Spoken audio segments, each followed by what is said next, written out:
Now, recently we've brought you stories about how gaming technology is helping change healthcare. There was the app that helps children with asthma use inhalers properly, and virtual reality used to combat a fear of heights. And now researchers at the University of East Anglia are working with a company to develop a video game which could change the lives of stroke patients. This from our health correspondent, Nikki Fox. Simple gaming technology that could improve the quality of life of thousands and save the NHS money. This is my weak hand, and it's difficult to keep it nice and even. Trialled on stroke survivors who want to get back concentration and confidence. The traditional therapy is based on usually pen and paper, which is not very exciting.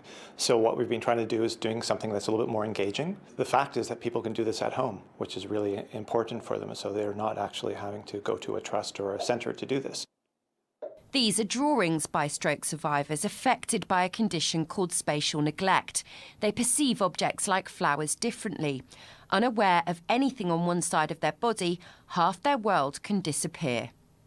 In this game, there are complete apples and half-eaten ones. The aim, to find as many whole apples as you possibly can.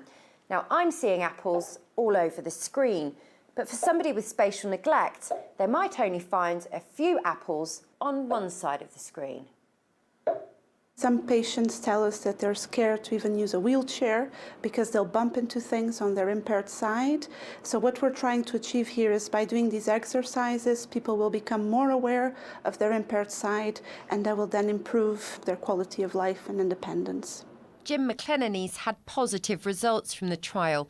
His family were devastated when he had a stroke in 2013.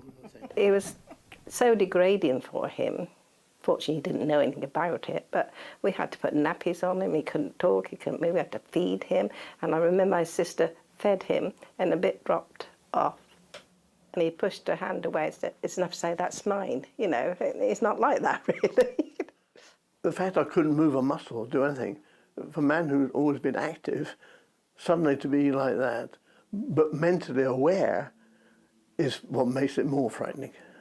The University of East Anglia is about to begin a wider trial. It hopes further tests will see if the virtual reality games could be used across the NHS. Nikki Fox, BBC Look East. Now, if you